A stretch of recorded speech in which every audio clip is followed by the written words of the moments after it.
6 मई 2017 की बात है। दिन के यही कोई 9 बज रहे थे। नवी मुंबई के उपनगर रबाले के शिलफाटा रोड स्थित एमआरडीसी के बीच से बहने वाले नाले पर एक सुनसान जगह पर काफी लोग इकट्ठा थे। इसकी वजह यह थी कि नाले की घनी झाड़ियों के बीच प्लास्टिक का एक बैग पड़ा था। उसमें एक मानव धड़ भर कर फेंका गया था। उसका सिर, दोनों हाथ और पैर गायब थे। यह हत्या का मामला था, इसलिए किसी जागरूक नागरिक ने इसकी सूचना पुलिस कंट्रोल रूम को दे दी थी। चूंकि घटनास्थल नवी मुंबई के थाना एमआईडीसी के अंतर्गत आता था, इसलिए पुलिस कंट्रोल रूम से सूचना मिलते ही थाना प्रभारी चंद्रकांत काटकर ने चार्ज रूम में ड्यूटी पर तैनात सहायक इंस्पेक्टर अमर जगदाले को बुलाकर डायरी बनवाई और तुरंत सहायक इंस्पेक्टर प्रमोद जाधव, अमर जगदाले और कुछ सिपाहियों को लेकर घटनास्थल के लिए रवाना हो गए। घटनास्थल पर पहुंचकर थाना प्रभारी चंद्रकांत काटकर ने वहां एकत्र भीड़ को हटाकर उस प्लास्टिक के बैग को झाड़ियों से बाहर निकलवाया। बैग में भरा धड़ बाहर निकलवाया गया। वह धड़ किसी महिला का था। हत्या के बाद लाश को ठिकाने लगाने के लिए उसका सिर और हाथ पैर काटकर केवल धड़ वहां फेंका गया था।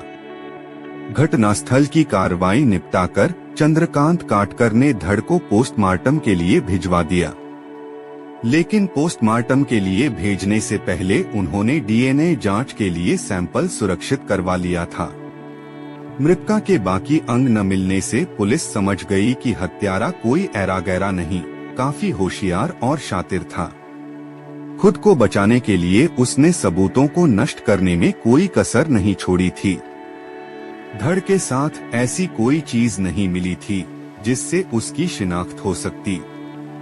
धड़ के निरीक्षण में पुलिस को उसकी बची बाह पर सिर्फ गणेश भगवान का एक टैटू दिखाई दिया था। इससे यह तो स्पष्ट हो गया था कि मृतका हिंदू थी, लेकिन सिर्फ एक टैटू से शिनाख्त होना संभव नहीं था। फिर भी पुलिस को उम्मीद की एक किरण तो मिल ही गई थी। घटनास्थल की कार्रवाई निपटाकर थाना प्रभारी थाने लौटे और सहायकों के साथ बैठकर विचार विमर्श के बाद इस मामले को सुलझाने की जिम्मेदारी इंस्पेक्टर प्रमोद जाधव को सौंप दी थी। मामले की जांच की जिम्मेदारी मिलते ही प्रमोद जाधव ने तुरंत मुंबई और उसके आसपास के सभी छोटे बड़े थानों को वायरलेस संदेश भिजवाकर यह पता लगाने की कोशिश की कि किसी थाने में किसी महिला की गुमशुदगी तो नहीं दर्ज है।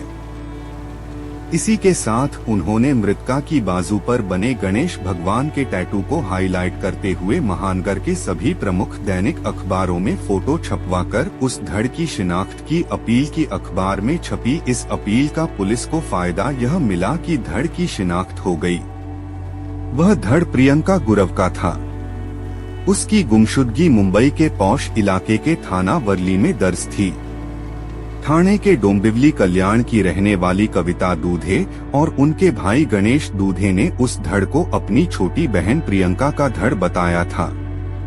अखबार में खबर छपने के अगले दिन सवेरे कविता दूधे अपने भाई गणेश दूधे के साथ थाना एमआईडीसी पहुंची और चंद्रकांत काटकर से मिलकर बाह पर बने गणेश भगवान के टैटू से आशंका व्यक्त की थी कि वह धड़ उनकी बहन प्रियंका का हो सकता है, क्योंकि 5 मई 2017 से वह गायब है। ससुराल वालों के अनुसार वह सुबह किसी नौकरी के लिए इंटरव्यू देने घर से निकली थी तो लौटकर नहीं आई थी। कविता ने बरामद धड़ देखने की इच्छा जाहिर की क्योंकि वह उस टैटू को पहचान सकती थी। प्रियंका ने अपनी बाह पर वह टैटू उसी के सामने बनवाया था। चंद्रकांत काटकर ने कविता और गणेश को धड़ दिखाने के लिए इंस्पेक्टर प्रमोद जाधव के साथ अस्पताल के मोर्चरी भिजवा दिया। धड़ देखते ही कविता और गणेश फूट फूट कर रो पड़े थे।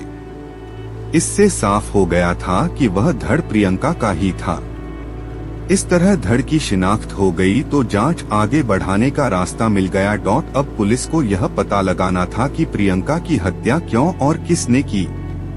पूछताछ में प्रियंका की बहन कविता और भाई गणेश ने बताया था कि प्रियंका ने वर्ली स्थित पीडब्ल्यूडी के सरकारी आवास में अपने परिवार के साथ रहने वाले सिद्धेश गुरव से 30 अप्रैल 2017 को प्रेम विवाह किया था।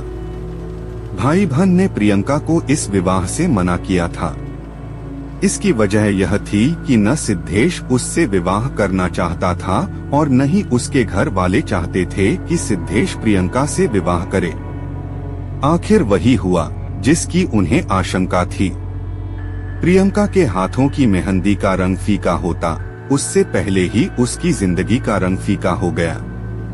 इसके बाद पुलिस ने मृतका के पति सिद्धेश और उसके घर वालों को थाने बुलाकर पूछताछ की तो उन्होंने भी वही सब बताया जो कविता और गणेश बता चुके थे।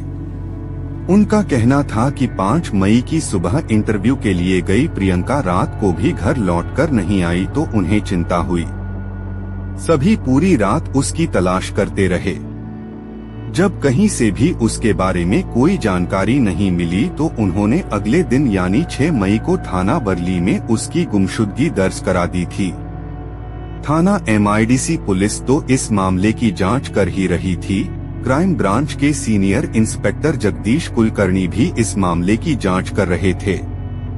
प्रियंका की ससुराल वालों ने जो बयान दिया था उसमें उन्हें दाल में कुछ काला नजर आ रहा था। जब उन्होंने प्रियंका के मोबाइल नंबर की कॉल डिटेल्स और लोकेशन निकलवाई तो उन्हें पूरी दाल ही काली नजर आई। ससुराल वालों ने जिस दिन प्रियंका के बाहर जाने की बात बताई थी, मोबाइल फोन की लोकेशन के अनुसार उस दिन पूरे दिन प्रियंका घर पर ही थी। वह घर से बाहर गई ही नहीं थी। इसके अलावा किसी संपन्न परिवार की बहू विवाह के मात्र 5 दिनों बाद ही नौकरी के लिए किसी कंपनी में इंटरव्यू देने जाएगी, यह भी विश्वास करने वाली बात नहीं थी। उस समय तो वह पति के साथ खुशियां मनाएगी, लेकिन जब सिद्धेश को नौकरी मिल गई और उसके पिता का प्रमोशन हो गया तो वह परिवार के साथ वर्ली रहने चला गया। इसके बाद कुछ दिनों तक तो वह प्रियंका से मिलता रहा और शादी करने की बात करता रहा, लेकिन धीरे धीरे उसने प्रियंका से मिलना जुलना कम कर दिया। इसके बाद वह सिर्फ फोन पर ही प्रियंका से बातें करके रह जाता था। प्रियंका जब भी उससे मिलने की बात करती, कोई न कोई बहाना बनाकर वह टाल देता था। वह शादी की बात करती तो कहता कि अभी शादी की इतनी जल्दी क्या है, जब समय आएगा शादी भी कर लेंगे।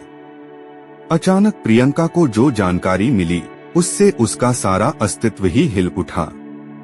उसे कहीं से पता चला कि सिद्धेश के जीवन में कोई और लड़की आ गई है जिसमें उसके माँ बाप की भी सहमति है। इससे वह परेशान हो उठी। जब इस बात की जानकारी उसके घर वालों को हुई तो उन्होंने उसे समझाया कि ऐसे में उसका सिद्धेश से विवाह करना ठीक नहीं है। लेकिन प्रियंका ने तो ठान लिया था कि वह विवाह सिद्धेश से ही करेगी, क्योंकि वह मर्यादाओं की सारी सीमाएं तोड़ चुकी थी। इसलिए उसने अपने घर वालों की बात भी नहीं मानी। निश्चय करके एक दिन प्रियंका सिद्धेश से मिली और विवाह के बारे में पूछा। सिद्धेश ने यह कहकर टालना चाहा कि वह उसके माँ बाप को पसंद नहीं है, इसलिए वह उससे शादी नहीं कर सकता। इस पर प्रियंका ने कहा, मुझे तुम्हारे माँ बाप पसंद नहीं करते तो न करें, तुम तो मुझे पसंद करते हो, शादी के बाद हम माँ बाप को राजी कर लेंगे। प्रियंका की इस बात का सिद्धेश के पास कोई जवाब नहीं था। कुछ देर तक चुप बैठा वह सोचता रहा। उसके बाद बोला, मैं मजबूर हूँ, मैं अपने माँ बाप के खिलाफ नहीं जा सकता। तुम मुझे भूल जाओ। तुम मुझे भूल सकते हो, लेकिन मैं तुम्हें नहीं भूल सकती। तुमने मुझे खिलौना समझ रखा है क्या कि जब तक मन में आया खेला और जब मन भर गया तो फेंक दिया। शादी का वादा करके मेरे मन और तन से खेलते रहे। देखा जाए तो एक तरह से मेरा यौन शोषण करते रहे।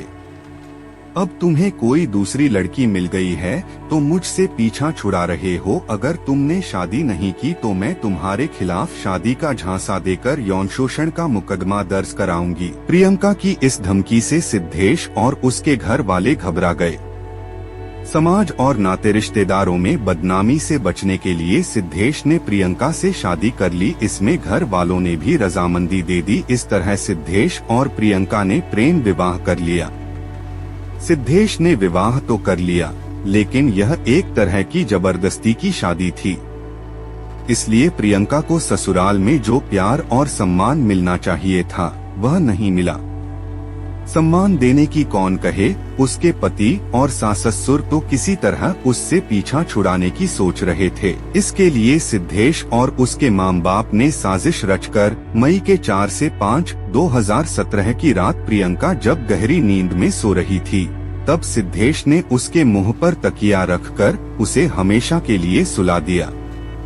प्रियंका की हत्या के बाद जब उसकी लाश को ठिकाने लगाने की बात आई तो सिद्धेश और उसके माँ बाप ने डोंबिवली के रहने वाले अपने परिचित अपराधी प्रवृत्ति के दुर्गेश कुमार पटवा से संपर्क किया। प्रियंका की लाश को ठिकाने लगाने के लिए उसने 1 लाख रुपए मांगे। सौदा तय हो गया तो दुर्गेश ने मदद के लिए डोंबिवली के ही रहने वाले अपने मित्र विशाल सोनी को सेंट्रो कार सहित बुला लिया। विशाल के आने पर दुर्गेश ने प्रियंका की लाश को बाथरूम में ले जाकर उसके 11 टुकड़े किए। लाश के टुकड़े करने के लिए हथियार वे अपने साथ लाए थे। लाश के टुकड़ों को अलग अलग प्लास्टिक के बैग में अच्छी तरह से पैक कर विशाल ने उन्हें कार में रखा और मई के 5 से 6, 2017 की रात धड़ को रबाले के नाले में तो सिर को ले जाकर शाहपुर के जंगल में फेंका। कमर के नीचे के हिस्से और हाथों को अमरनाथ बदलापुर रोड के बीच स्थित खारीगाम की खाड़ी में ले जाकर पेट्रोल डालकर जला दिया। लाश ठिकाने लग गई तो 6 मई को सिद्धेश अपने मां बाप के साथ थाना वर्ली पहुंचा और प्रियंका की गुमशुदगी दर्ज करा दी। उन्होंने तो सोचा था कि सब ठीक हो गया है, लेकिन 3 दिनों बाद ही सब गड़बड़ हो गया, जब क्राइम ब्रांच के इंस्पेक्टर जगदीश कुलकर्णी ने पूछताछ के लिए उन्हें अपने ऑफिस बुला लिया। मामले का खुलासा होने के बाद उन्होंने सभी को थाना MIDC पुलिस के हवाले कर दिया।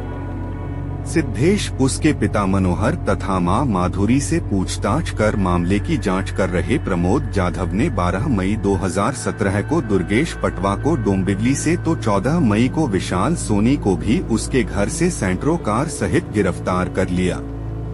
इनकी निशानदेही पर पुलिस ने प्रियंका के सिर तथा बाकी अंगों की राख बरामद कर ली थी। सबूत जुटाकर पुलिस ने सिद्धेश गुरव, उसके पिता मनोहर गुरव, मां माधुरी गुरव, दुर्गेश कुमार पटवा और विशाल सोनी को अदालत में पेश किया, जहां से सभी को जेल भेज दिया गया।